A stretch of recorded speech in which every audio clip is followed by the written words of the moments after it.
तो दोस्तों इस वीडियो के अंदर हम वेलिएंट लैबोरेटरी के आईपीओ के बारे में बात करेंगे और जानेंगे कि इस आईपीओ के अंदर आपको कितना लिस्टिंग गेन मिल सकता है और आपको इस आईपीओ के अंदर अप्लाई करना चाहिए या नहीं। चलिए शुरू करते हैं।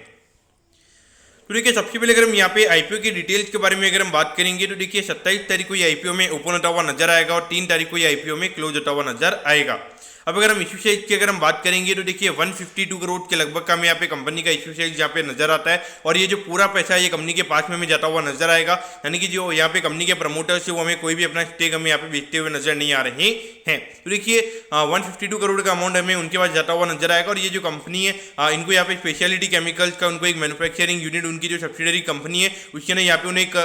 मैन्युफैक्चरिंग यूनिट ओपन करना है तो उसके लिए यहाँ पे कंपनी हमें फंड रेज करती हुई नजर आ रही है और उसके अलावा बाकी जो वर्किंग कैपिटल की रिक्वायरमेंट होती है उसके लिए हमें यहाँ पे कंपनी का आईपीओ आता हुआ नजर आ रहा है। अब अगर हम यहाँ पे प्राइस बैंड के बारे में अगर हम बात करेंगे तो देखिए 140 के कट ऑफ प्राइस पे कंपनी का आईपीओ में आता हुआ नजर आ रहा है और एक लॉट के नाम यहाँ पे 105 शेयर्स हमें यहाँ पे नजर आते हैं। यानी कि एक लॉट को अप्लाई करने के लिए यहाँ पे 14,700 रुपये आपको यहाँ पे लगने वाले हैं। अब अगर हम रिटेल कोटा की अगर हम बात करेंगे तो देखिए अराउंड 35% के लगभग का रिटेल कोटा है, यानी कि लगभग 45 से 50 करोड़ के लगभग का रिटेल कोटा में यहाँ पे कंपनी का नजर आता है। अब अगर हम यहाँ पे कंपनी के फंडामेंटल्स के बारे में अगर हम बात करेंगे तो देखिए यहाँ पर अगर मार्केट कैप के बारे में अगर हम बात करेंगे तो हार्डली 608 करोड़ के मार्केट कैप पे ये कंपनी का आईपीओ में आता हुआ नजर आ रहा है। तो पिछले साल की अर्निंग के हिसाब से अगर हम देखेंगे तो हार्डली 20 से 21 के पी रेशियो पे ये कंपनी का आईपीओ में आता हुआ नजर आ रहा है। तो आपको लगेगा कि वैल्यूएशन वाइज यहाँ पे कंपनी काफी आपको सस्ती मिल रही है, यानी कि 20-21 का पी रेशियो आपको यहाँ पे काफी सस्ता लग रहा होगा। लेकिन देखिए अगर हम 2021 के कंपनी के प्रॉफिटेबिलिटी की बात करेंगे तो वहाँ पे कंपनी ने अराउंड 30 करोड़ के लगभग का प्रॉफिट कमाया था और अगर हम अभी भी देखेंगे तो अराउंड 29 से 30 करोड़ के लगभग का प्रॉफिट ही कंपनी का हमें यहाँ पे नजर आता है। यानी कि 2 साल से अगर हम देखेंगे ऑलमोस्ट जो कंपनी के रेवेन्यू के नंबर्स है वो हमें यहाँ पे डबल होते हुए नजर आए हैं, लेकिन प्रॉफिटेबिलिटी में हमें कोई ग्रोथ देखने को नहीं मिली है। यानी कि जो कंपनी का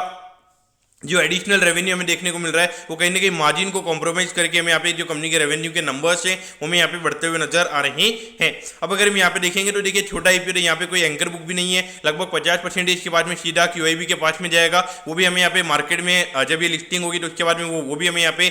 सेल करते हुए नजर आ सकते हैं और उसके अलावा यहाँ पे जो रिटेल कोटा है और जो एचएनआई वाले वो भी हमें यहाँ पे सेल करते हुए नजर आएंगे। तो इस पॉइंट ऑफ व्यू से देखा जाए तो यहाँ पे जो पूरा 100% यानी कि पूरा जो लगभग 150 करोड़ के लगभग का इश्यू है ये पूरा हमें यहाँ पे फ्री फ्लोट के फॉर्म में यहाँ पे नजर आएगा। यहाँ पे कोई भी ऐसा नहीं है कि जो शेयर हमें कुछ 5-6 महीने के लिए जैसे एंकर में होल्ड होते हैं वैसे हमें होल्ड होते हुए नजर आएंगे। तो देखिए ऑल ओवर अगर हम देखेंगे तो ये ऑल ओवर यहाँ पे इतना इंटरेस्टिंग बिजनेस मॉडल हमें यहाँ पे अभी तक पर्टिकुलरली नजर नहीं आता है। ये कंपनी पैरासीटामोल हमें बनाती हुई नजर आती है, लेकिन देखिए जब पूरा आईपीओ फ्रेश इश्यू होता है और आने वाले टाइम पे जब ये जब पूरा कंपनी कैपेक्स जो इनको स्पेशलिटी केमिकल्स का जो इनको मैन्युफैक्चरिंग यूनिट ओपन करना है तो जब ये पूरा कैपेक्स हो जाएगा तो फिर उसके बाद में जब एडिशनल रेवेन्यू आने लग जाएगा तो वहाँ पे कहने की ग्रोथ हमें अच्छी खासी आती हुई नजर आ सकती है। तो पॉइंट ऑफ व्यू से देखा जाए तो long term point of view से मेरे ख्याल से यहाँ पर आपके पैसे बन सकते हैं, क्योंकि देखिए 600 करोड़ के मार्केट कैप पे मेरे ख्याल से मुझे नहीं लगता कि यहाँ पे कोई ज्यादा लूज करने के लिए। और अगर हम देखेंगे तो एडिशनल रेवेन्यू कंपनी का हमें बढ़ता हुआ नजर आया और कहीं ना कहीं अगर आप देखोगे जो रॉ मटेरियल की कॉस्ट थी पिछले 1-2 साल से वो काफी ज्यादा उसका प्रेशर भी हमें यहाँ पे बढ़ता हुआ नजर आ रहा था। लेकिन अभी अगर हम देखेंगे तो जितने भी यहाँ पे रॉ मटेरियल से उनके जो प्राइसेज है वो हमें कम होते हुए नजर आए हैं, तो कहीं ना कहीं यहाँ पे थोड़ा मार्जिन हमें रिकवर होता हुआ नजर आ सकता है। तो पॉइंट ऑफ व्यू से देखा जाए तो long term point of view से यहाँ पर आप अप्लाई कर सकते हो,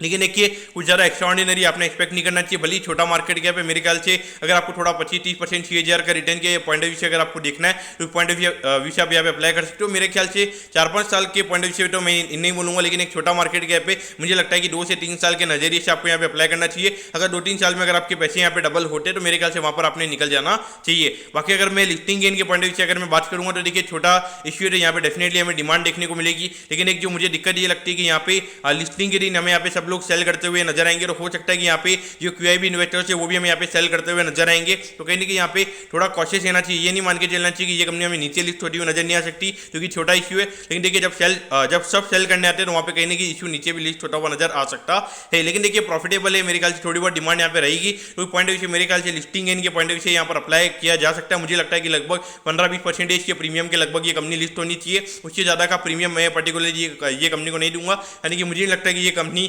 लगभग 700 750 करोड़ से ज़्यादा के मार्केट कैप पे ये कंपनी लिस्ट होनी चाहिए। हाँ देखिए, अगर मार्केट में अगर अच्छी खासी रिकवरी आ जाती है, अगर फिर से निफ्टी नहीं मरता है, तो फिर लगभग 800 करोड़ के मार्केट कैप यानी कि लगभग 30-40% के प्रीमियम पे ये कंपनी हमें लिस्ट होती हुई नजर आ सकती है। तो डेफिनेटली लिस्टिंग इनके लिए भी अप्लाई करना चाहिए, और अगर आपका लॉन्ग टर्म मैंड भी अगर आपको अप्लाई करना है, मेरे ख्याल से अप्लाई किया जा सकता है। लेकिन ये कंपनी को आपको डेफिनेटली रोज ट्रैक करते रहना चाहिए, क्योंकि यहाँ पे बहुत चीजें हमें यहाँ पे चेंज होती हुई नजर आती है इंडस्ट्री के अंदर। तो पॉइंट से आपने इसे देखना चाहिए। दोस्तों मैं कहता हूँ कि वेलिएंट लैबोरेटरी के आईपीओ के बारे में आपको सब कुछ समझ में आ गया होगा। अगर आपकी कोई भी क्वेरीज है आप कमेंट कीजिए, मैं जरूर आपके कमेंट पर रिप्लाई करूंगा। ओके दोस्तों, thank you, have a nice day.